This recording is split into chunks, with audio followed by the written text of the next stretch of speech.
All right, well, why don't we get started since it's 4 o'clock. My name is Larry Diamond. I am the, I guess, lead faculty investigator or something like that for the Global Digital Policy Incubator. I'm working alongside my colleague and friend Eileen Donahoe, who's the executive director. And it is our pleasure on behalf of the Global Digital Policy Incubator, the Center on Democracy, Development, and the Rule of Law, and our parent institution, which we sit inside right now, the Freeman Spogli Institute for International Studies, to welcome you all here, and most importantly, to welcome our friends and partners from Freedom House here for the West Coast release of the annual Freedom House report, Freedom on the Net. I think most of you know Freedom House. You may or may not be familiar with its most recent annual publication, Freedom on the Net. You may know its long-standing, now I think over 40-year publication, Freedom of the World. But Freedom House is one of the leading organizations in the world, monitoring systematically and seeking to advance and defend freedom and democracy. It's increasingly obvious these days that you can't talk about freedom without talking about digital freedom, without internet freedom, and more broadly, this is one of the points we're trying to make in our program, the civility, integrity, and health of the digital sphere. We can't preserve freedom in the physical world or even democracy itself as it increasingly comes under challenge. As this annual report just released in Washington and being released now on the West Coast today, Freedom on the Net makes clear it's not just the freedom to speak and publish on the net that is increasingly threatened by the authoritarian trends of our time, which Freedom House has been documenting for some years now in its annual reports on freedom in the world. More and more governments around the world are following the Russian and Chinese leads by engaging in active measures of manipulation to intimidate critics, victimize opponents, confuse and deceive the public, and undermine the civic pillars of liberal democracy. We haven't coordinated, in advance or orchestrated what our panelists are going to say, but I have a hunch it's going to involve a lot of that. And of course, this is not to mention something that we have been wrestling with quite a lot in our program, the well-known efforts by Russia and other authoritarian states to subvert the digital spaces in our democracies, and they hope weaken and discredit the very idea of a free society. I want to again thank our Freedom House colleagues, and in particular Freedom House President Michael Abramovitz, to whom I will hand over in a minute. The Freedom of the Net Director, Sonia Kelly, who's going to present some of the critical findings and join on the panel. The Director of Communications of Freedom House, Robert Ruby, and of course our own CDDRL team for their help in organizing this event. Sari Zaldumbides out there, Georgia Podreski, and others. I want to say again, Mike, it's our honor to join you in hosting this event here. I want to thank my partner in the Global Digital Policy Incubator, Eileen Donahoe, whose vision, energy, and depth of understanding of these issues has enabled us to launch this stream of work. We see the Global Digital Policy Incubator as a space for open dialogue and innovative thinking about the tensions between freedom and security, between citizen security and national security on the internet, and between technological change and democratic governance in cyberspace. Finally, I want to thank our panelists for joining us, particularly those who have come from quite a distance, and those would be Daria Orlova, who's come from Ukraine, and Paola Riquarte Quijano, who has come from our sister institution in Monterrey. But we all know there is no greater distance that can be traversed to get to Stanford University than the long distance from Berkeley to Stanford. So I want to thank once again, by no means for the first time, Xiao Chang for coming to be with us. And of course, again, from Facebook, she was just here recently for our launch event, Justine Isola. So now I give you the recently installed president of Freedom House, Michael Abramowitz.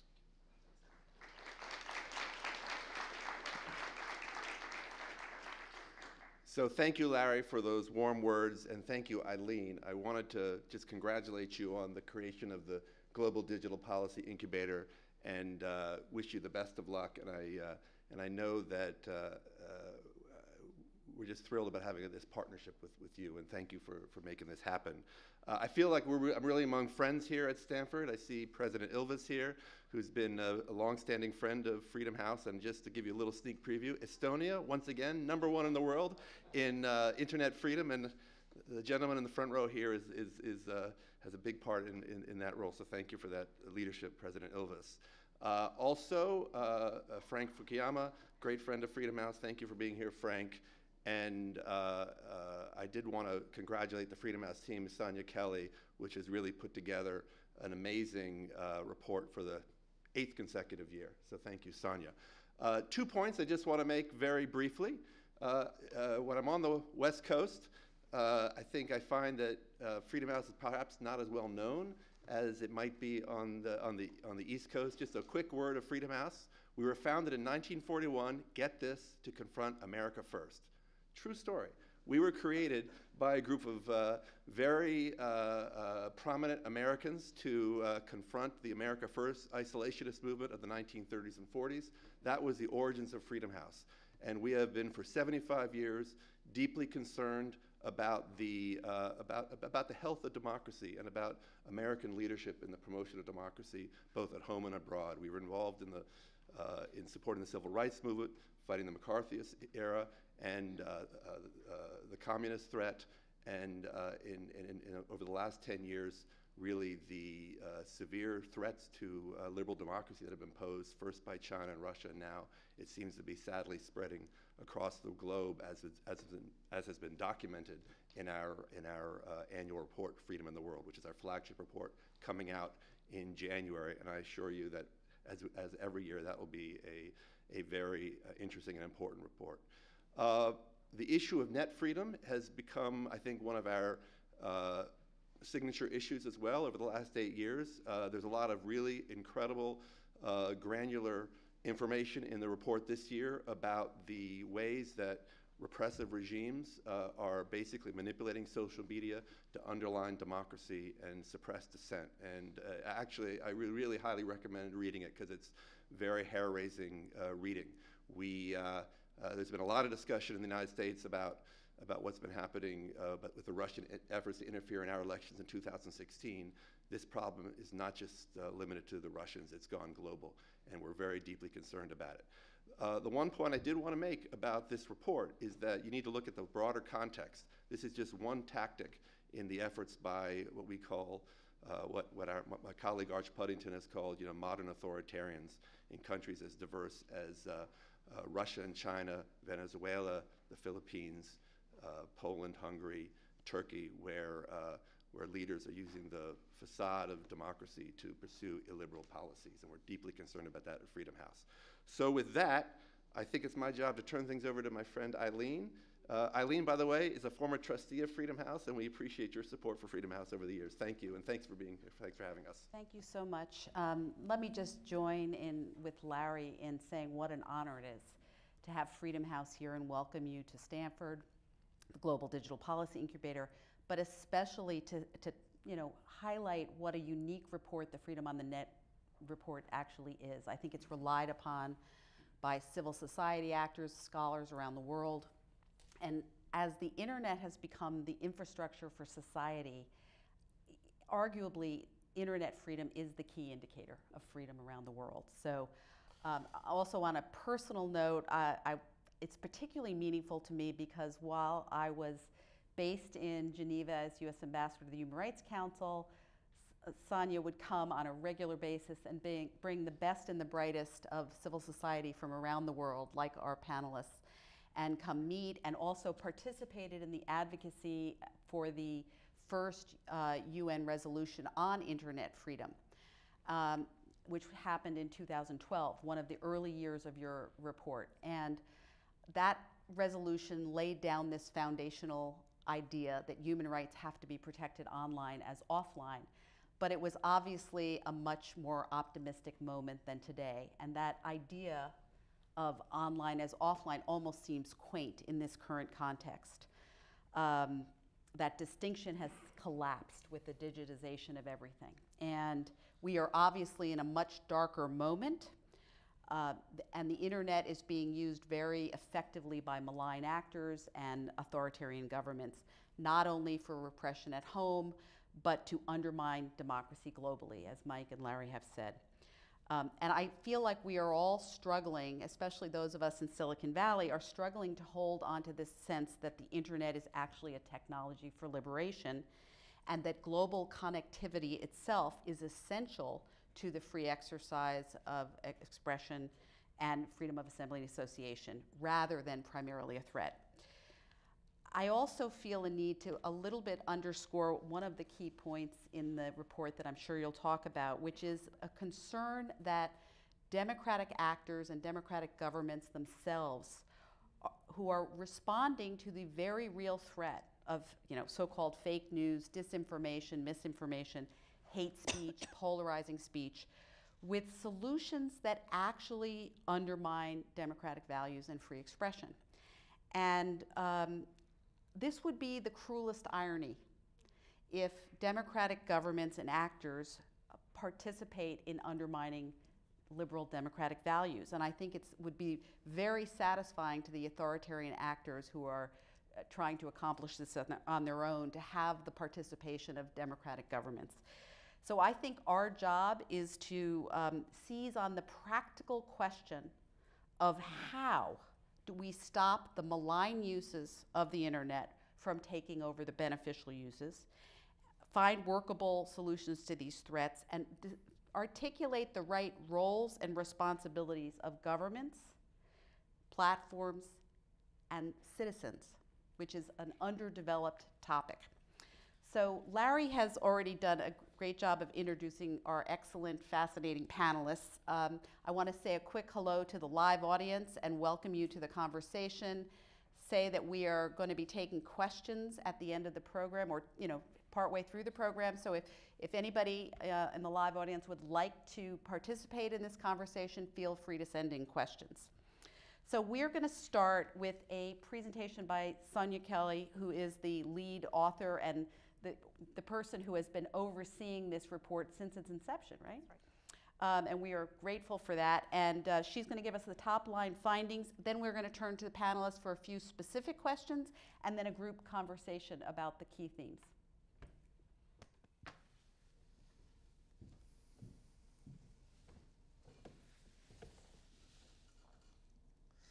Well, thank you very much for that introduction. I'm just delighted to be here because we don't get to present our findings on the West Coast, and this is where a lot of technology gets produced, and having the information and the data that we are able to bring, I think really signifies and showcases how products that are produced in the Silicon Valley are actually being utilized, but then also abused around the world.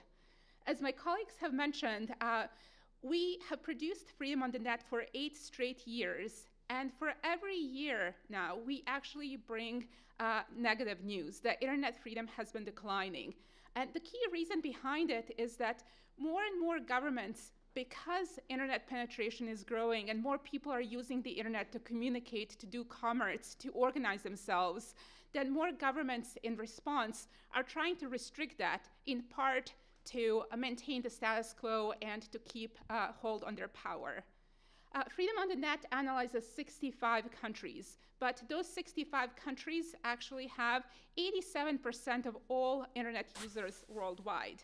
And one of the things that we do is that we look at close to 100 indicators ranging from limits on content, so how many websites are being blocked, what kind of websites are being blocked, what kind of laws are regulating the internet, what kind of laws are regulating surveillance. We also count the number of people who are arrested or number of people who are being attacked for their activities online.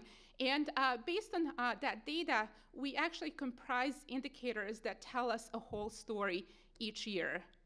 One of the interesting things that we do is that once we then comprise these scores, we then grade each country, and then we rank them based on whether they're so-called free, partly free, or not free.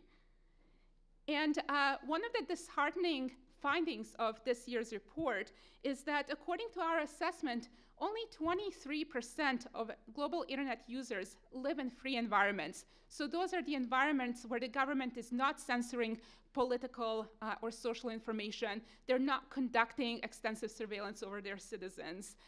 And they're reasonably encouraging internet access. China, out of 65 countries that we analyzed this year, was found to be the worst abuser of internet freedom. And my colleague here, Xiao Chang, will tell you a little bit more about the dynamics here. But I couldn't help myself but have a little bit of fun. And I want to showcase you some of the images that are being currently censored in China. For example, we've seen throughout the years that Winnie the Pooh is one of the censored images. And it's because of the resemblance to Xi Jinping. And you can tell me, and you can be a judge, whether you see the resemblance. And I can show you some others as well. And China is not the only country where authoritarian leaders have been very, very touchy about their public image online. In terms of how different countries compare to one another and what their scores are, you can find in the booklet that was previously distributed. But right now, I would like to focus on some of the key trends that we've seen globally, some of which are quite worrisome and we find to be a major threat to not only internet freedom, but democracy worldwide. This year's findings focus greatly on the ways how governments have been manipulating social media to undermine democracy. And when we conducted our research, we actually looked at the different types of manipulation, and we tried to code different audience based on types of manipulation that we saw. And as you will see, out of 65 countries that we examined, we saw that 33 of them had pro-government sponsored media, and then 30 of them had paid pro-government commentators. And this whole issue of paid pro-government commentators is very interesting to me because When we first started this project, it was mainly China and Russia who were doing it, whereas now this trend has become global. And not only has it become global, but it has had such serious consequences on the way how activists and political opposition can conduct their work.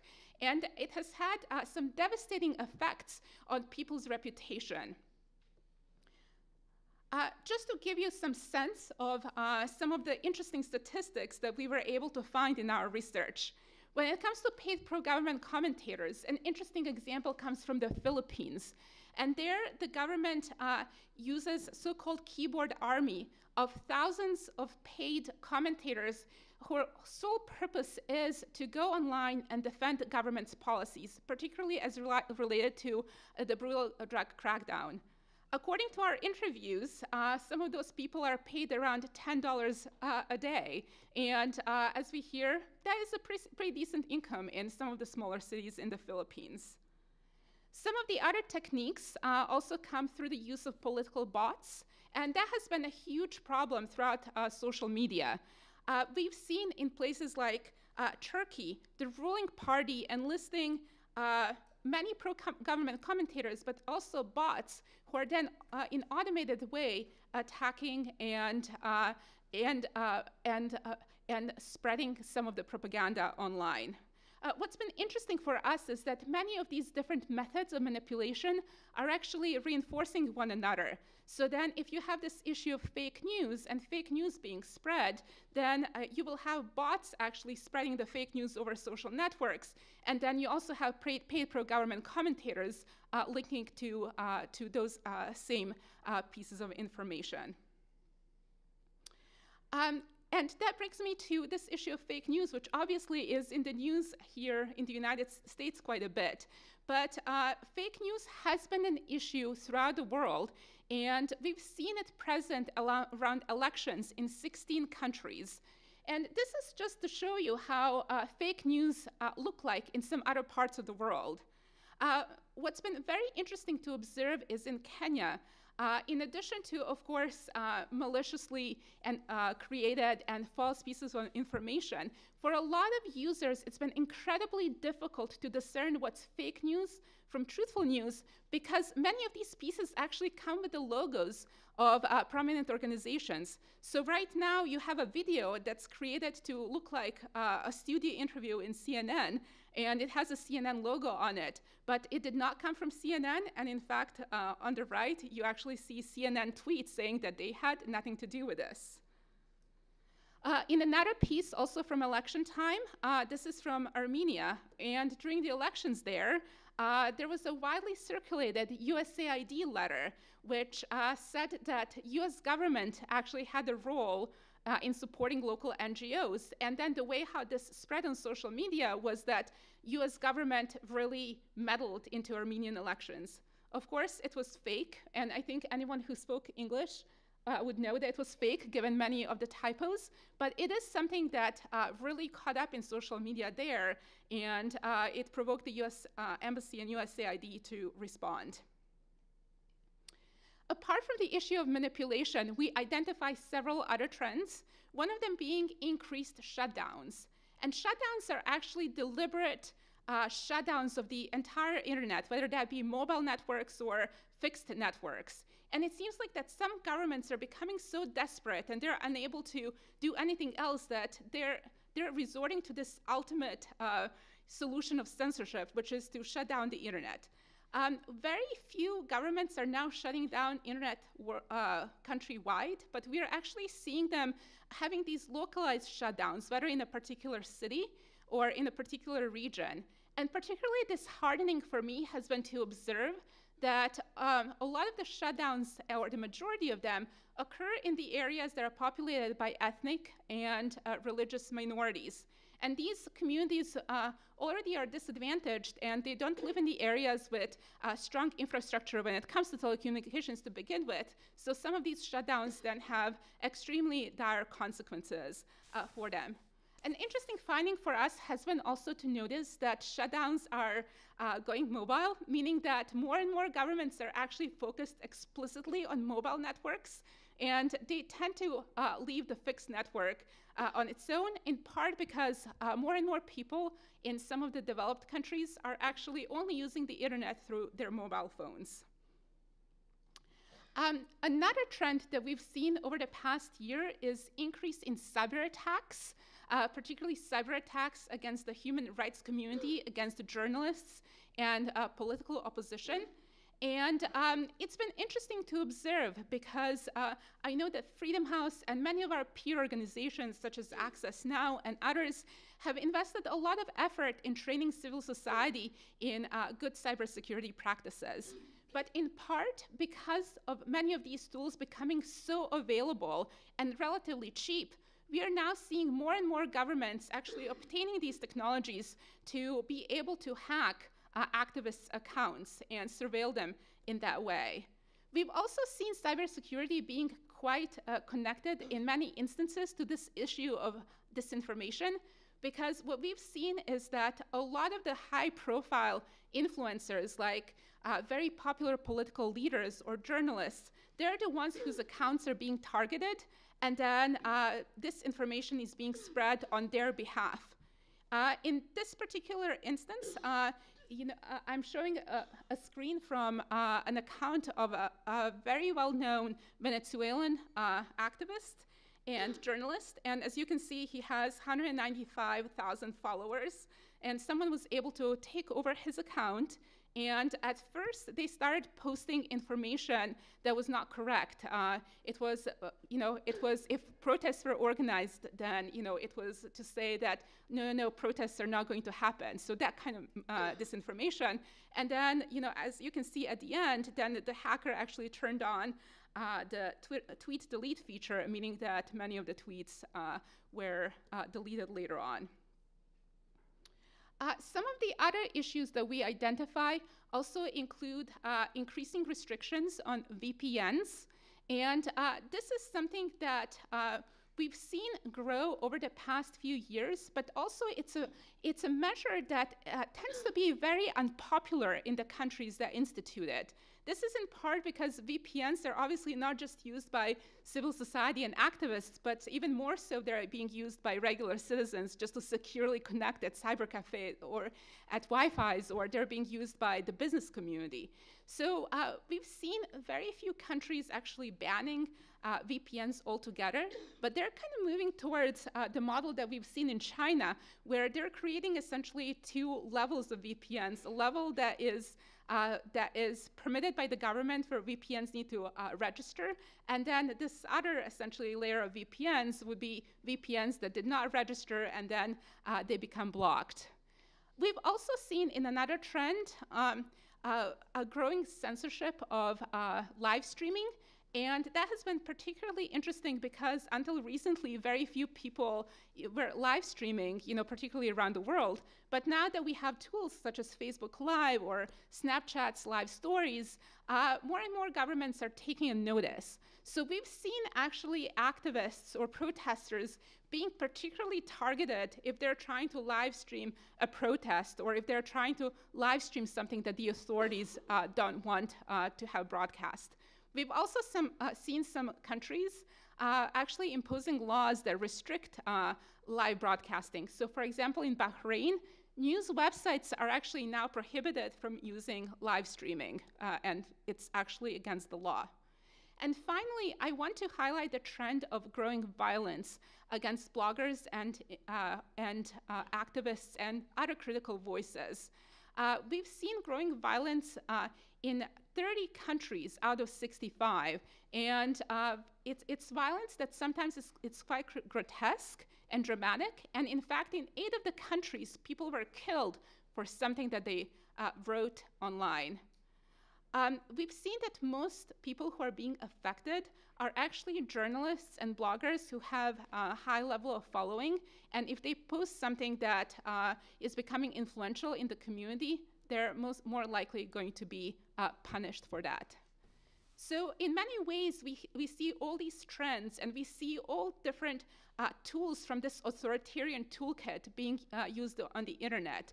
And the picture is quite grim.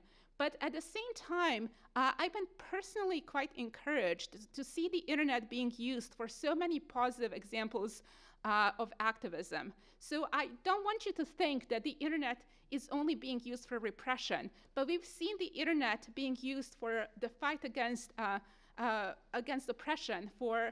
We've seen the internet being utilized in campaigns for greater women's rights. So the technology in itself really has two sides. And I'm here actually to explore the solutions with you, because again, I feel like we are at the center of thinking when it comes to these things. So I really look forward to the discussion. Thank you very much.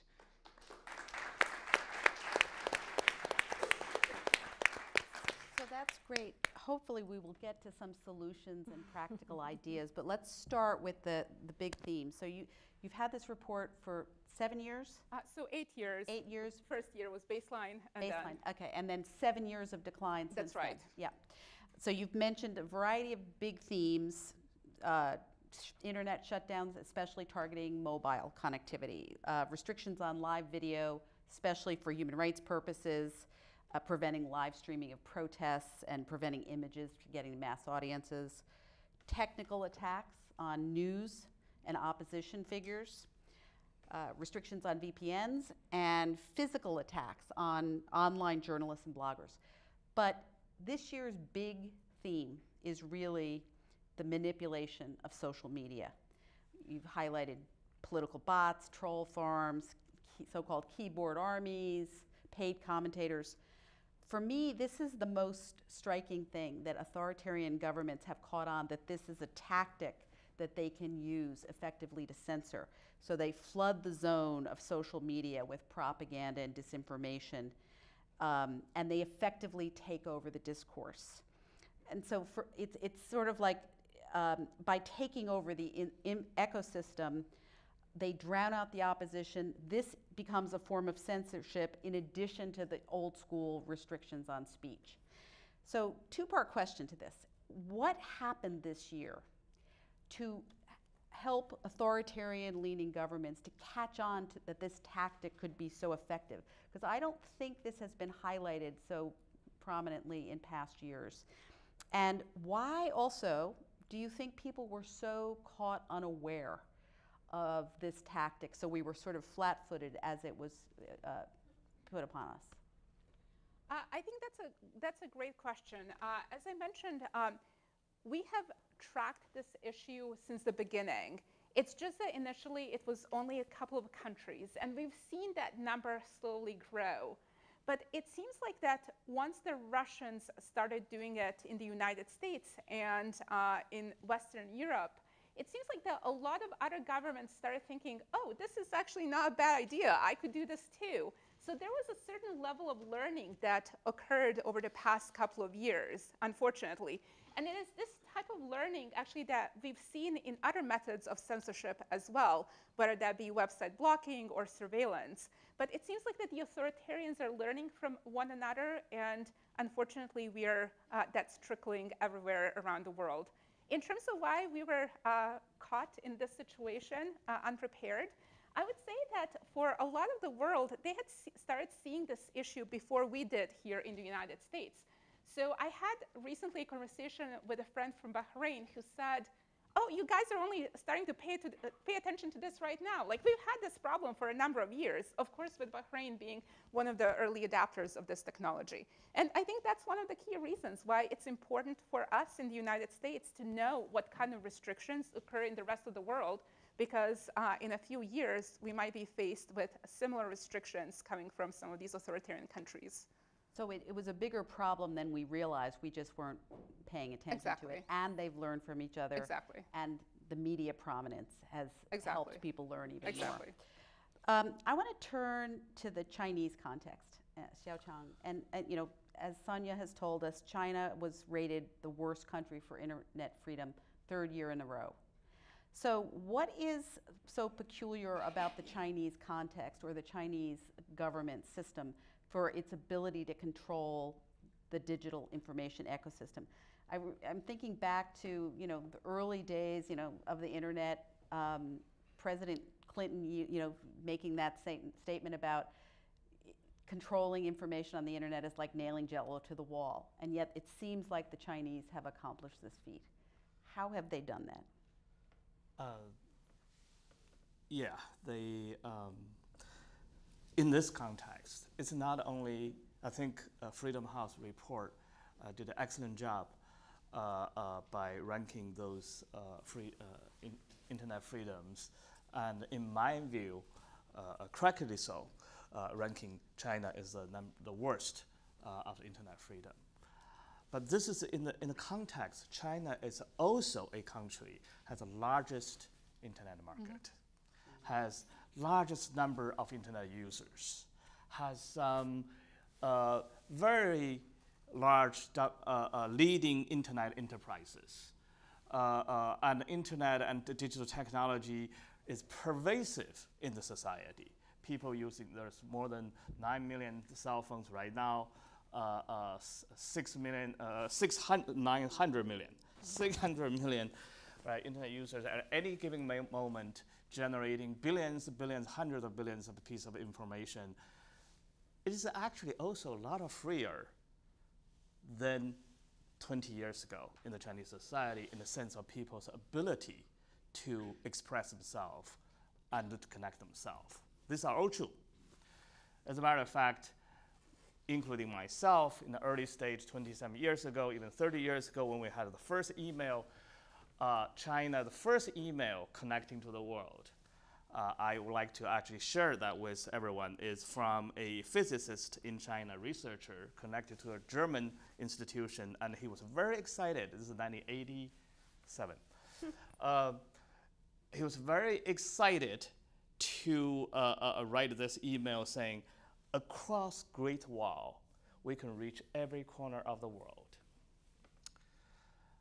There was a hope, and people felt liberated by being connected to others. But 30 years later, some more years later, that slogan became changed to, across the Great Firewall, then you can reach every corner in the world. There is a great firewall standing between the Chinese internet, we call Internet today, and the rest of the internet. And Chinese government is a leading repressor, surveillance, control, censor the entire internet, and leading a lot of approaches, talking about the manipulating the social media public opinion. Since China has the Internet Forum and BBS, later on became the blogs and becomes the microblogs, and now become WeChats, those social media spread in China. Then about 10 years ago, even more than 15 years ago, that Chinese authorities are already experimenting with, today we call 50 Cents Army, that paying anonymous commentators defending governments in a massive scale. And by the time of 5 years ago, when Chinese new President Xi Jinping came in power, he actually stepped up this procedure by organizing nationwide, through the Communist Youth League system, over 11 million college students, giving them an explicit task to go online to defend the state, and as a paid and or organized, not necessarily literally paid just by the monetary, but organized, mobilized efforts. But this is only a small part of the Chinese government doing it. In addition to everything else, we're talking about technical competence of how China is doing it. We're talking about big data analysis. We're talking about the artificial intelligence analyzing, micro-targeting activists, individual speeches. We're talking about entire society that is on its road to implementing so-called social credit system that will register every internet users, every transaction and social behavior, and then including your political behavior. And then in the gigantic database, the government can approach any time. So if you think the internet in the past, simple technology will be sort of make the government repression more difficult because the physical arresting people costs government efforts. Today, the Chinese state has a technology that can micro-targeting by computing your cell phone paying account If you express something that the Chinese government doesn't like on WeChat, they can suspend your account for 3 days. If you're still doing that, they'll suspend your payment system for another week. Then you'll be quiet. Government costs nothing and very efficient. And that's just one of the ways to do it, not even mentioning computational propaganda. Great Firewall also becoming now equipped with Great Cannon, which is offensive, attacking GitHub and Amazon, just because they are hosting some information they don't like. And finally, if you go to on the Twitter, American social media, right now, you will, if you search, like, for example, one name called Guo Wengui, a Chinese sort of insider that leaking information about China's how to control Chinese corruption, you will see the Chinese government content posted by Russian bots, because they're all Russian names. They're in the desperation, they don't have time to change the names, on the American social media right now, computational trolling, pages after the pages. Wow. So the scale and the size of the population that could be mobilized, the 50-cent army, it makes me nervous a little bit about, you know, crowdsourcing and other things that depend on numbers in this context. I want to ask another question, though, which is sort of an irony that the Chinese government prohibits use of Facebook in China for Chinese citizens, but apparently the Chinese government is Facebook's biggest advertiser in Asia. CCTV, one of China's chief propaganda outlets, uses Facebook to spread propaganda in the United States and elsewhere. So I just want to hear a little bit of commentary. We've been so preoccupied with the Russian propaganda efforts in the United States, but on some level, we may be missing a more subtle effort by the Chinese to infiltrate here. I'm not sure Chinese effort was that subtle. To me, it was right in our face, right? But the Chinese didn't hack the Democrat campaign account. Okay, Russian did. So in that way, Russia is much more blunted to undermine the democratic process in this country. But China, with its expansion and with its cyber power and economic weight, is undermining democratic process, freedom of information, freedom of expression, and other places as well. Plus, companies like Facebook are dying to go to China to have that piece of a market. And the companies already in China, such as Apple, such as just about every other companies, must obey the Chinese state request, leaving the data inside of China, handing over the data when Chinese authorities request, and do things the censor asks them to do, right? Chinese market is big enough that if you don't come, then you don't get this piece of profit, then you're out in your competition, and globally. And the Chinese companies can grow, take over, monopolize that huge chunk of market by the protection of the political censorship, which is the Great Firewall. So these are adding to the complication of our today's world. It's not just Chinese state out of the political demand to do that. The global corporations that are sort of caving in to that kind of a market pressure. Okay. We're going to shift now, I think, to Ukraine context. So apparently Ukraine was one of the top 3 declining countries this year. And part of the reason was due to a few of the other themes in the report: physical attacks and violent reprisals for online activity. So can you describe for us, Daria, the escalation of reprisals for online activity in Ukraine and the other primary causes of the decline this year? Well, actually, the primary cause, in terms of the score, if we look into the score and of what it is composed of, you would see that the primary reason is the ban of the Russian social media. So that cost Ukraine the biggest score drop. In terms of the environment for journalists, well, the situation was particularly bad with regard to the killing of Pavel Sheremet, a quite prominent journalist of Belarusian origin and who lived and worked in Russia for a long time. So that also caused the drop in terms of internet freedom in Ukraine.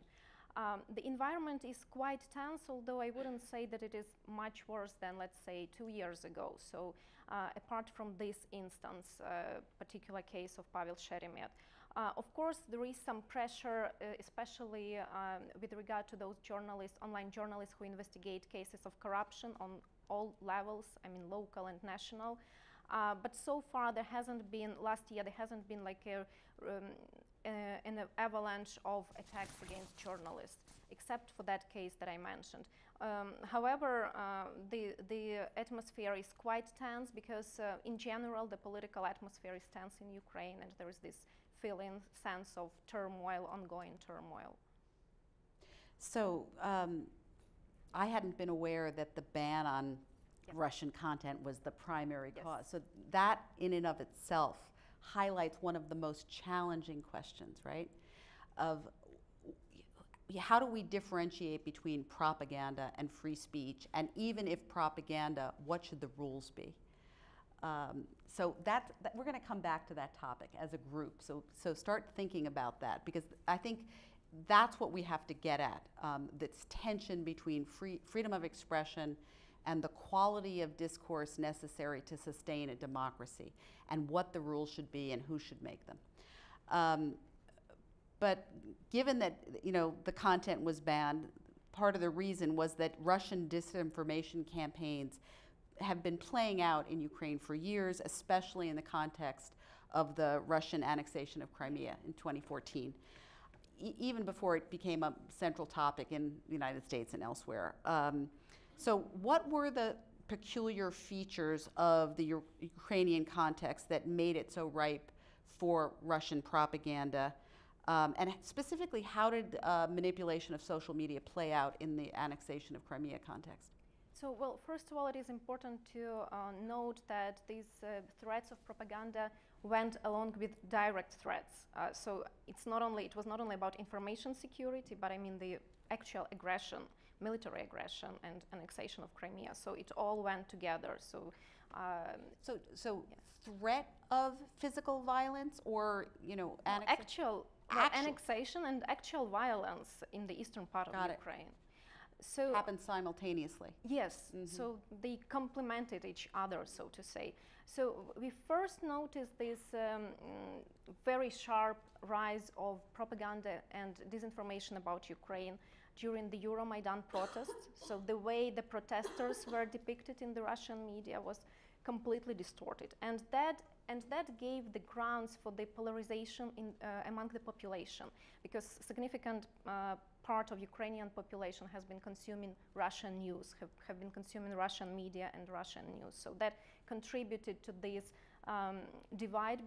social divide, especially if we talk about those regions that are quite far away from Kyiv and couldn't witness the actual events and had to rely on media coverage in making their decisions and thinking about what is happening. So that was the first very crucial step by Russian propaganda, portraying those protesters as extremists, Nazi, etc., etc. So it is well documented in many research papers, because the scale has really been tremendous. So, and propaganda and disinformation has had many forms, taken many shapes in Ukraine. When it comes to social media, well, the pattern is similar to what has been identified in other countries in that respect, that Russian agents like trolls, Kremlin-aligned trolls, so they proliferated into the public discourse and they tried to influence the debate. And for instance, one of the cases that is mentioned in the report is how a network of Russian trolls presented themselves as Ukrainian patriots, joined like patriotic groups on Facebook and in some other social media, and ignited dissent, saying that we have to organize the third Maidan, we have to come with another uprising to make Ukraine return on the right path, so to say. So the combination, yeah. Yes. Okay, so we're going to now turn to the Mexico context, and why don't we stay with the theme of manipulation of public discourse, because I think there is a very interesting example from Mexico in the context of an election where the Mexican government used bots on Twitter, known colloquially as piña bots, to overwhelm political opposition. And so describe that context for us.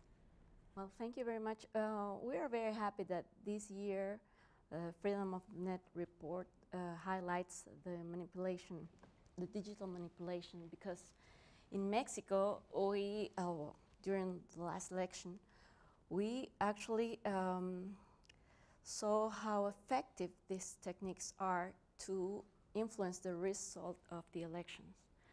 Of course, with many other actions and techniques, but we have evidence of paid commentators, trolls, the use of bots. They bought false, fake followers. And this combination of techniques actually, well, I like to say they colonized the public, the digital public sphere, because for example, if there was an issue that was of the interest of the public, of the citizens, the hashtags were poisoned by misinformation or fake news or irrelevant news that distracted the attention of the important issues. Or hate campaigns led by these trolls, these paid armies of people, usually young people that are paid very little money, as Sanya said. And I would like to emphasize that they are not techniques that are used only by authoritarian regimes, because in Mexico it's part of the now regular strategic political campaigns. Yeah. So I think that it's important to be aware of these strategies, because as a civil society, well, we usually do not have like the support of big tech companies to unveil these techniques. And I think that difference, the main difference, you were asking about propaganda and this tiny line between what's legitimate and what's not legitimate. I think opacity is a problem, because if you are a citizen and you don't know that this is all fake, that opinions are fake, that engagement is fake. So opacity of the origin of the content? Not only on the origin, but of the tactics that they are using to produce these the mechanisms. Opinions, yes. So if they are using bots, well, on the internet, 51% of the information is produced by bots. But when you're talking about a country and you're talking about the government, I think that we have the right to know what they are doing, because they are investing a lot of money, millions of, not pesos, dollars, in this. So I think that makes a difference. Yeah, we will definitely come back to that. You said opacity. One of the themes we've been discussing here is when citizens and users of social media find out how they're being manipulated, our hope is that they will be outraged at that they're being duped, and that they become a bigger force in fighting this. So I think that's something that really needs to be developed. I just want to mention that there are a few other key themes from this year's report that showed up in the Mexican context. State surveillance of civil society and technical attacks on digital media and journalists. So say just a couple things about that this year. Well, I think that, surveillance is a problem in Mexico. You may know, we live, I said yesterday on the launch of the report, in Mexico, internet is used as a tool of surveillance and misinformation, basically. We are living in a human rights crisis, actually, and the state is basically used this tools, surveillance techniques to spy on activists, journalists, human rights defenders. Violence has not decreased. Actually, 2 days ago, the president recognized that there's an increase in violence. And he actually said that the civil society is bullying the government because we are criticizing their security policy. But as also Darius said, this combination of techniques, misinformation, surveillance, and also technical attacks to media outlets are a subtle way of censorship. So this is another way of controlling society because journalists, activists, and academics, human rights defenders, they are always being threatened, digitally or physically. And of course, people have fear of speaking out about the government on public or on the digital space. So I think that's why I think we have a lot of things to do if we want to fight back against these strategies. So again, the combination of tactics work together. Yes. All right, let's shift from geographic context to social media platform itself. Justine, so Facebook is a global platform, and you have changed your mission statement this year, probably somewhat in light of the dynamics that have become so widespread, where you emphasize the goal of building community in an open, connected world. But we've seen global platforms means global, trans-border, instantaneous communication, including disinformation, can be perpetrated by foreign governments across borders.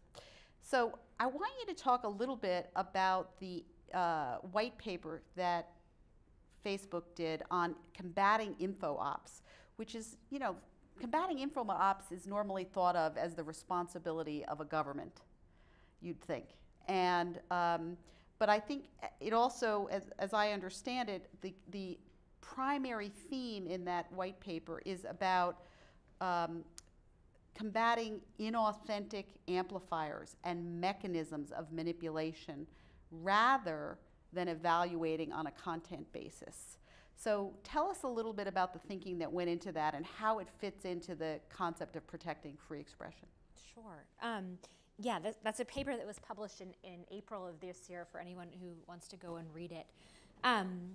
The way we think about this is that we want people to be able to have conversations related and relevant to the public interest, to express diverse perspectives, to express controversial ideas. That's kind of what we're about. We also want them to do so using their real identities and representing their authentic selves. And that has been a long-standing part of our policies, the idea of authentic identity on Facebook, that you should be who you say you are when you're engaged in dialogue and saying whether you're saying something about the weather or something about a political idea. So this white paper talked about some of the efforts we take to prevent people from creating inauthentic accounts and also remove those accounts when we find them. We have teams, dedicated teams working on this. We have technology working on this. Some of the things we mentioned, and there's a lot more detail in the paper, but looking at patterns of activity associated with accounts to get better at identifying the fake accounts out there. We also just announced we're going to be doubling the size of our team from 10,000 to 20,000 of people who are working on these safety and security issues. Because the reality is, and this is true for a whole range of security issues, every day bad actors evolve their tactics. So every day we know we have to make more investments and continue improving how we go after this behavior. I will say I am on our content policy team, which writes our community standards. So I'll just mention that in terms of sort of content on Facebook, we do think about some lines for what speech we do allow on the platform. We are here to promote free expression, as I mentioned, diverse perspectives, controversial ideas, but we also want to create a safe and respectful community. And the lines we draw are reflected in our community standards. And could certainly talk more about that. Those are publicly available. We have internal implementation guidelines that really help us ensure that we're treating everyone fairly around the world. We're making the same decisions on content. And we're constantly, as a team, iterating internally, talking with external experts on how to make those internal guidelines really reflect the spirit of our community standards and strengthen them as language evolves. So I have to mention, that Larry and I just happened to have had lunch with some German parliamentarians, and I can say this hiring of new staff to address some of these issues is much appreciated and seen as an important response. But that goes to my next question, which is we've obviously seen a dramatic shift in attitude. If you look at political commentary headlines in the public perception of digital technology generally and social media in particular. The Economist had a recent cover story entitled, "Do Social Media Threaten Democracy?" Very serious democracy and technology scholars reflect the same trend in their work. Nate Persily, who's at Stanford Law School, and a colleague here, had a widely circulated piece entitled, "Can Democracy Survive the Internet?" Tim Wu, also highly respected thinker in this space, had a recent op-ed entitled, "How Twitter Killed the First Amendment." So, these are significant indicators of a mood shift and a general sense of the deteriorating health of the digital information ecosystem, as well as confusion about who's responsible.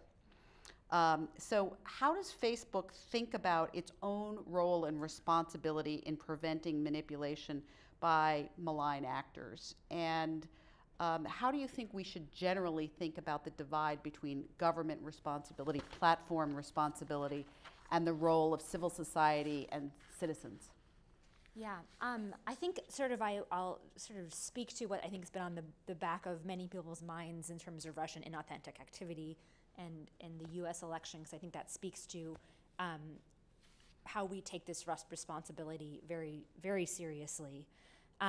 We voluntarily undertook an investigation into possible inauthentic activity by Russian actors on Facebook. We identified it violating accounts and pages and removed them. We've been working with Congress and sharing this information, and are continuing to cooperate with the U.S. government. So sort of one specific case. I think what we've found has worked in the past is to work across industry, talk with other companies, because we know these kinds of issues, Facebook has a definite responsibility, and they are bigger than us. And so having open lines of communication with government is important. A couple sort of concrete things we've talked about recently focus on increasing transparency around advertising. So, for example, if you see an ad on Facebook, you will be able to know what page is responsible for that ad and what other ads the page is running. And then also even putting in stricter requirements for authenticity, a cornerstone of our policies when it comes to political ads. But I think I thought what you said earlier about sort of the good and the bad is sort of also an important note to focus on. We know social media and platforms amplify people's intent. We see a lot of good uses. We have a civic engagement team that's done a ton of work on Get Out the Vote.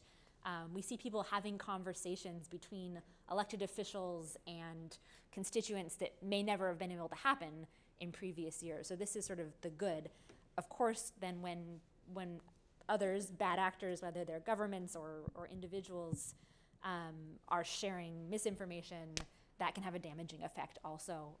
So I think at the end of the day, we're focused on understanding what's happening on our platform and have a responsibility to understand that and to kind of keep improving and investing in all these systems. That's great.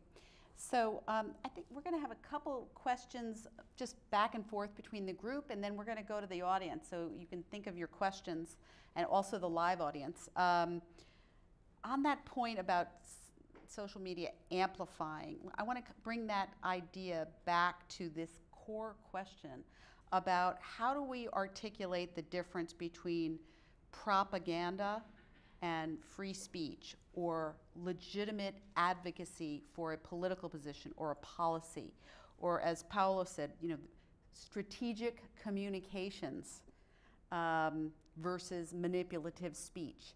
I think we all have to get a little bit more sophisticated in how we articulate that difference, because both sides of that divide are being amplified, and we need to be able to identify what we would like to see in our societies and what we would like to have less of.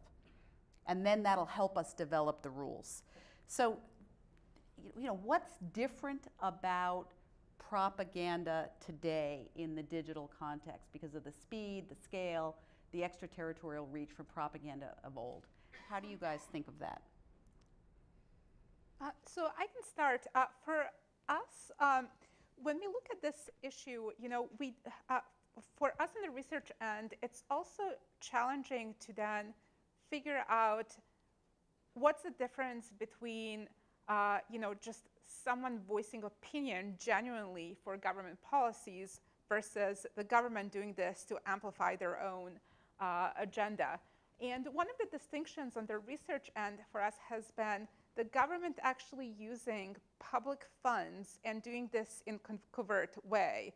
Because if the government was conducting, let's say, public diplomacy to explain their policies to the population, and we knew that these voices are coming from the government, and of course they have their own freedom of expression, then we would not necessarily see this as problematic at all. But actually having this being done in such a non-transparent way, again from the public funds that are not necessarily authorized for this use, and also being done in a way that it smears public political opposition, and that it smears journalists and others in a way that would actually be illegal in most of these contexts. And to me, this is really an interesting part, that these government manipulators are actually doing things that others within the society would be prosecuted for under defamation laws. So then they're doing this, again, non-transparently, is something that we on the research side really try to distinguish. So that goes back to, Paolo, your opacity point, and so the lack of transparency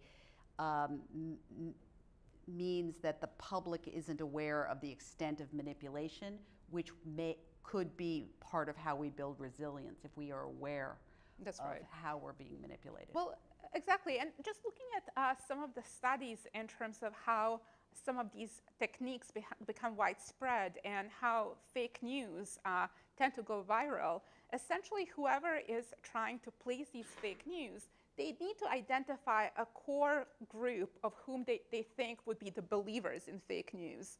And if they're able to successfully identify that core group and essentially bombard that core group with the information, then they're most likely going to then find themselves in a situation where this core group is then liking the news and they're sharing it with their friends. And then the news is going to be distributed that way. So then, in a way, actually the steps that you identified in terms of, trying to bring more transparency to the process, whether that be political ads, which I know this is not as related to that, but in terms of transparency, how some groups are being identified and how our personal data is being used by those who are trying to place these fake stories is, I think, one way how we can start thinking about this whole problem. So follow-up related, and you can come back to articulating the difference between propaganda and legit speech, political speech. We have been talking some here about developing a much more effective media literacy campaign as a form of civic resilience to this manipulation and fake news, et cetera. It sounds like a kind of boring topic.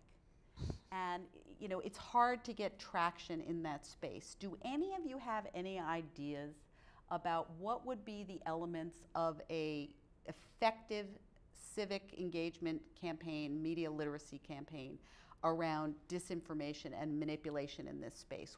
What are the kinds of things we should look to to build up that part of our resilience rather than just relying on government or platforms? Let me actually take one step back. Not only the non-transparency, the unauthenticity of those government manipulated the discourses, disinformation is an issue. It's also there's a difference or huge gap between the capacity, meaning the technical capacity of it. The state can access all the database, can put on billions of dollars of fund to build a national Great Firewall, and using their intelligence system to surveillance every citizen. But civil society doesn't have that capacity to do the same. Mm-hmm. Okay? And therefore, there's a completely unequal battle that the barely, not even mentioning the media literacy, barely most of in China, internet users can know how to set up their password or protect their basic cyber security and privacy. The company in China, but in every other society, the companies are putting the malwares into their platforms. The state put its surveillance functions into the daily operation, right? So technically, they're completely unequal. Capacity-wise, they're completely unequal. So how do you even to put the resources to giving to the citizens and yeah, not even mentioning activists and journalists or political vulnerable groups, some little defense against the state. Yeah. And that will be the first issue. And then we're also talking about effective sort of media literacy. People have more critical mind to analyze information. Yeah. So you're bringing up the fundamental issue of digitization of everything makes the yes. state with capacities able to surveil everything and right. therefore has greater capacity to control. Or even company knows everything you do, but I don't. No. Yeah. Yes. So in other words, digital security is part of what needs to happen in terms of literacy for yeah. the public, along with media literacy and or digital security practices, hygiene, along with media literacy. And I would also add thinking about norms of civic discourse, which I think have also been eroded because of trends. So I think we're going to, actually, we'll go to Justine and then we're going to open it up. I was just going to say, I think it's so important to look at sort of the role of working with local groups on the ground in different parts of the world to address these issues, because we know false news, misinformation, these kinds of phenomena have been around for a long time in many parts of the world. I think in the US and the West, we've sort of seen this bubble up in the last year. But how can we support local orgs and learn from them about when people are coming online, what level of resources they have, and kind of invest, and then also invest in journalism. Yeah. Okay, so we're going to turn to the audience now if anybody has any questions on any of these contexts or any of the themes. So, Drew? I'll go for it. Yeah. Hi, everyone. Thank you guys for being here. I'm glad there are a lot of And also identify yourself, just let us know where you're coming from. Hi, everyone. My name is Drew Hassan. I'm a master's student here at FSI. Thank you guys for being here. There are a lot of eyes on this issue, and I feel like there should be. So that's reassuring. My question is actually for Xiao. For the past 2 to 3 years, WeChat has been launching an aggressive ad campaign across Southeast Asia, specifically to beat out Facebook's WhatsApp and Messenger platforms in order to become the dominant messaging app in the region. From my own recent boots-on-the-ground experience in rural and marginalized communities in Malaysia and Indonesia specifically, WeChat seems to be alarmingly be winning that race. My question for you, at the minimum, to what degree do you believe China is collecting this data and analyzing it?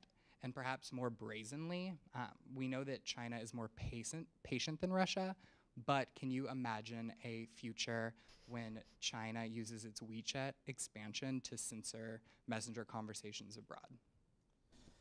It's already happening. Yeah. Yeah. China, maybe you overestimate the Chinese state's patience.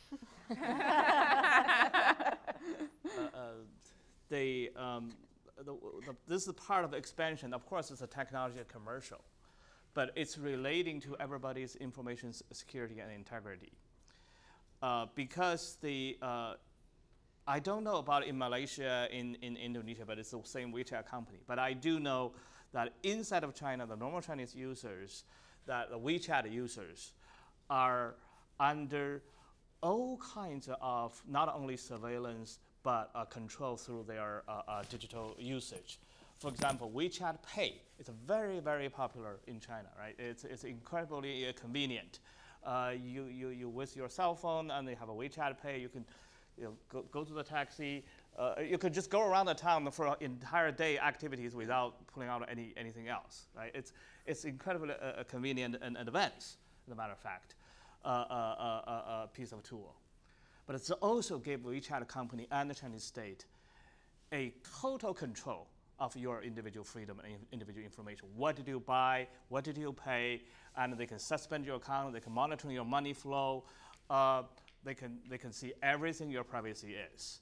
And if you read, if you check on the WeChat company as a company, Tencent company, how close they are with the state.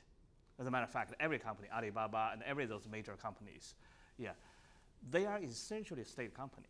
Right? Even they call themselves private company. Even they have the on the stock market here in Wall Street or anywhere else. They are so tightly part of state security system infrastructure. You cannot trust that your information, as long as you're using their tool. I have WeChat here because I have used this to chat with my father.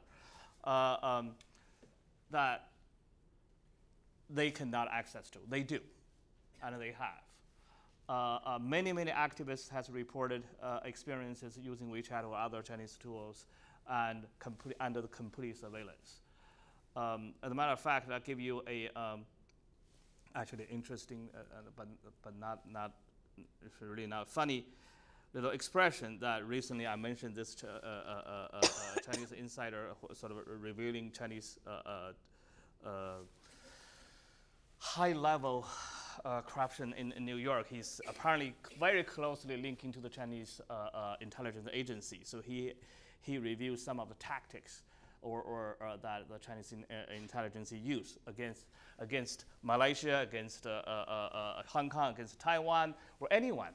He has a name called BGY approach. This is the Chinese intelligence talk, right? Chinese KGB talk. What's the BGY? G is gold, meaning money, meaning bribery. Okay, anything they will bribe people. They're using money to control you. Y is yellow. Yellow is in Chinese means porn. So using woman, using sex. So using sex, using money to control people. But what's the B? B is blue. B is information. It's using surveillance, using propaganda, using anything digital to control the target. Threat of doxing too? That's included. That's included. So anything cyber. So it's a cyber, sex, and money, right? So cyber, as important as that, in their some of the rule to control people. But think about it, that's not only Chinese intelligence. That's probably everywhere else. Cyber is that important, and cybersecurity is that important for us. Okay, right there. Hi, my name is Lily. I'm actually a freshman undergrad here.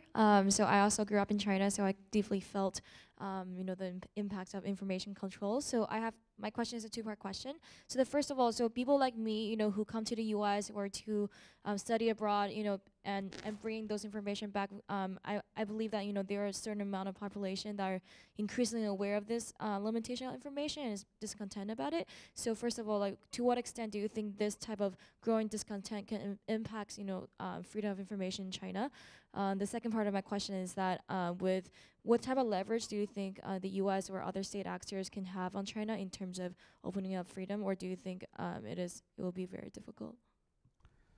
The short answer is that people like you that has been the young generation being exposed to greater information freedom and more aware such a censorship control exists and becoming more discontent is I think still a irreversible trend, despite Reversible or irreversible? irreversible. Okay, irreversible. Because at the end of the day, still the human is the agent. Yeah, and I'm an activist. I still believe that, but that doesn't mean I don't recognize the reality which the state right now gain the upper hand of controlling the technology and making the technology the more a threat of the freedom. Yeah, that's why our challenge is bigger. For example, my second question to you, your second answer to your question is pessimistic, which is I don't see U.S. government doing anything effective now to counter this China's expansion, including digital surveillance and digital attack. That I know the U.S. government doing it, but I don't see a much very effective approach there, right?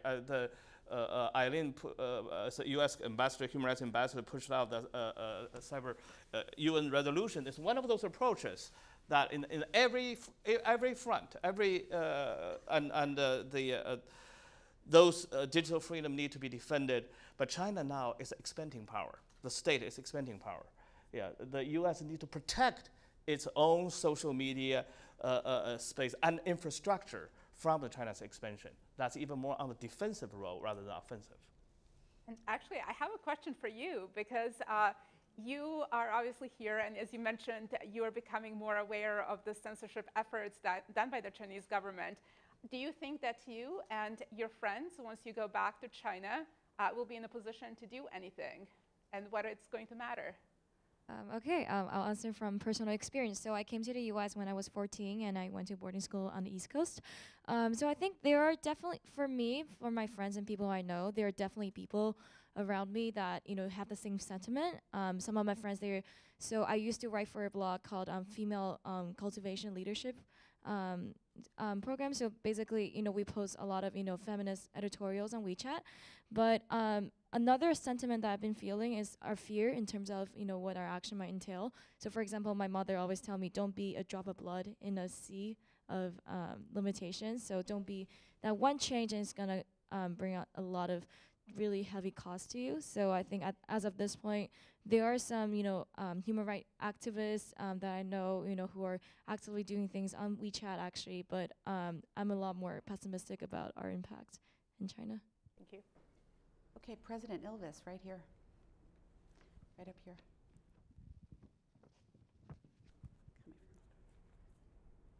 Just a bunch of disparate comments. First of all, on China, I mean, it's not only digital.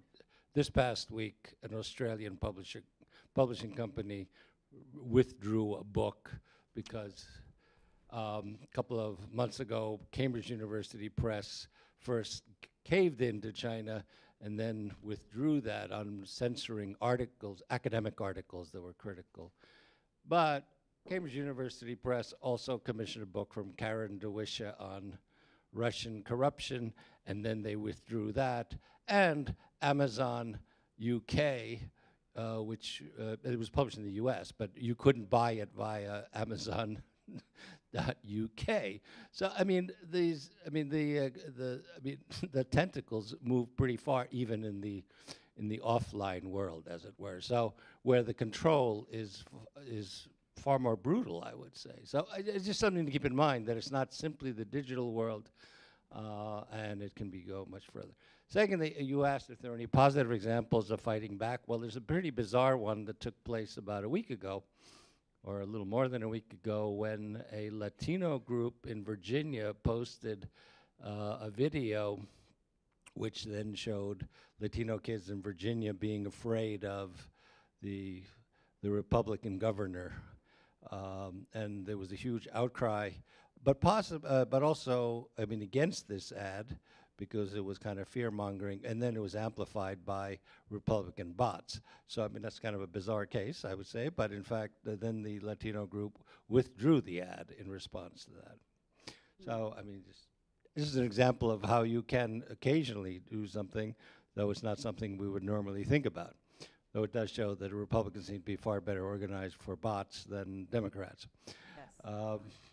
But what I was going to actually ask about Facebook, I mean, there's just a paper that came out right now that even with a single like, I mean, I guess this comes out of the Kaczynski research on what all of the stuff that you can apply a person, you can derive a better picture of a person on the ocean personality scale from Facebook likes than you can from anything else. That I think that becomes an issue for targeting. It's still up in the air whether or not Cambridge Analytica did use the ocean scale for micro targeting of people during the 2016 election, because you can't get anything out of Cambridge Analytica. They said one thing last year, boasting. Now they're kind of running around not saying anything and refusing to talk, probably because they're under investigation.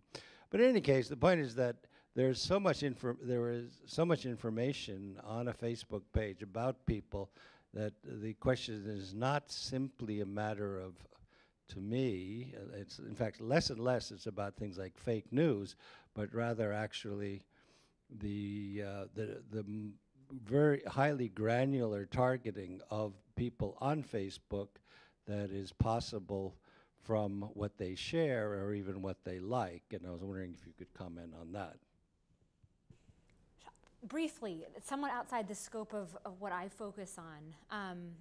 So I kind of, and I guess I would just say that privacy has been a huge priority for us as a company for many years, and giving people control over how they share data, their own data, and what their data is. I'd want to put you in touch with someone who could have a more robust conversation about those specific issues.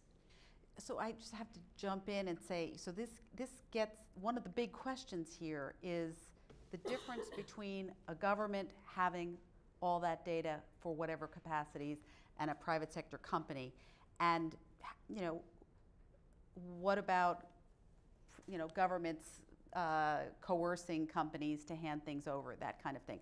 So the lines between those things, how do we think about those two different types of entities where one entity can throw you in jail and the other one can't, but you still has to respect your privacy, and then the relationship between the two? My last point I just make, since I think you briefly alluded to it, but I see as one more dangerous trend is actually among democratic governments in response, I would say the German law of this past summer, the Netzdurchsetzungsgesetz, which is this, which Facebook knows all about, which is the 50 million euro fine for not taking down fake news, I think was kind of a bludgeoning approach to a smaller problem that is fake news than some other things, but I guess it was kind of in the whole sort of, oh my God, there's fake news campaign. They quickly shoved this law through. But I think that one thing we also have to pay attention to, or at least I think the Freedom House has to pay attention to, in looking at online freedom, are what are the kinds of responses that democracies have to these kinds of threats, because I think we're still in the phase where we're beginning to recognize that there are all kinds of threats to liberal democracies via the internet. The response to that, or what the various responses to that, get pretty tough from a point of view of civil liberties, traditional views of civil liberties, what the role of the government is. And okay, maybe the Germans went overboard. Now Spain has been faced with clear Russian meddling in the Catalonia crisis. I don't know what the Spanish government is going to do, but they're fairly hot-blooded on this issue. So they're angry, more angry than the Germans. So I don't know what the response of the government there will be. The French have not done anything, but they were under their election was under serious attack. And I think that when it comes to elections in liberal democracies, there will be a strong tendency to really push down hard. And the question is, how does that play out in terms of basic sort of freedom of speech issues? So I'm going to add to that, and then we'll come back to you. I share that deep concern about the democratic government response to these threats, and especially when you join it with the, as you say, not so subtle moves by the Chinese in diplomatic spaces, in international affairs. I see it as democratic governments participating in the erosion of the international human rights framework and in the international order and democratic values generally. And I am very concerned about that. It's as though we do not believe that our enduring values are workable in the global digitized information context. And I think we cannot accept that. We cannot, it's hard. We haven't done it yet. We have to figure out how to articulate and protect in this context. You know, it's very complicated, but we have to do it, and otherwise we are being duped ourselves. We are becoming pawns in this process of the erosion. But and I also will comment that the German law was copied by the Russians and now the Venezuelans. So, but I think you raised another thing that I had intended to ask, which is the context of elections and whether the way we think about speech can and should be handled differently, and whether there should be different rules in the context of elections in a digital space.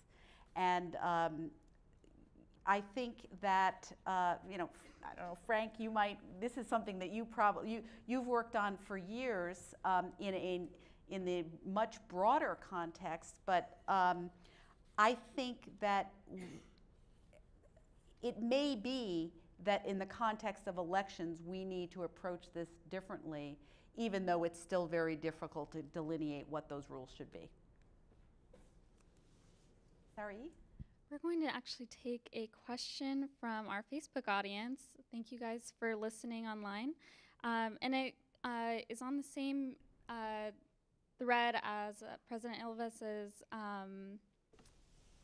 comments. And this is for Sanya. This Facebook user wanted to ask about examples of the freedom scales in U.S. allies, democratic and non-democratic. There's been a lot of disinformation and crackdowns like we've seen in Germany. Another Facebook user asked about Saudi Arabia. So just talking about how in democratic societies and societies that typically align themselves with the US, how those scores looked like this year. Thank you for that question. I will mention that we analyzed 65 countries, so many of them are democracies, and we have been disheartened to see many of them decline over the past year.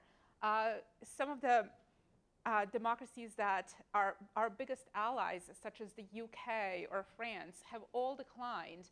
And part of the reason is actually their quite dramatic response to terrorism threats. So we've seen that particularly in the context of restrictions on encryption. So that has been, as I mentioned, issue in the UK, in France, elsewhere. When it comes to this issue of disinformation and manipulation, it's been interesting for us to note that 14 countries, in this effort to combat this very legitimate threat, they have actually passed laws or measures that restrict internet freedom. So then one example was highly cited here of Germany. For me, it's been interesting to look at the case of Ukraine, where the Ukrainian government essentially, to combat Putin's propaganda, is taking this Putinesque approach of restricting websites. So definitely a lot of issues there. And for that reason, I cannot stress enough this importance of multi-sector conversations on how to really tackle this issue in a democratic way. Completely agree. That's the issue. We got to lock ourselves in a room somewhere and figure this out. We're getting close to time, but why don't we quickly take 1, 2, 3, and then any and all of you can just make any concluding comments that you'd like to make. Okay. Hello, I'm Katie. I'm studying my master's in political disinformation. So I wanted to return to the discussion of privacy, because a lot of the ways in which we can target journalists or computational propaganda works is through data leakage. And I would like to hear more about what you guys think about how we can restrict companies' collection of personal data, for instance, Facebook, Google, and Amazon.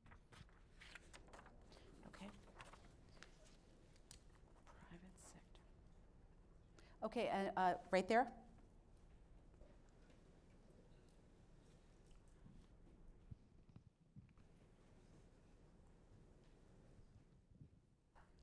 Hi.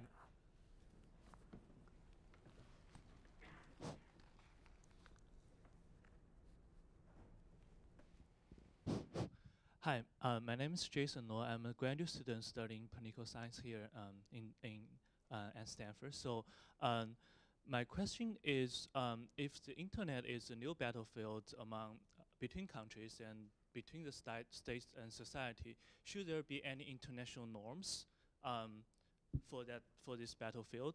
For example, should there be any restrictions or regulations of the use of weapons in the cyberspace?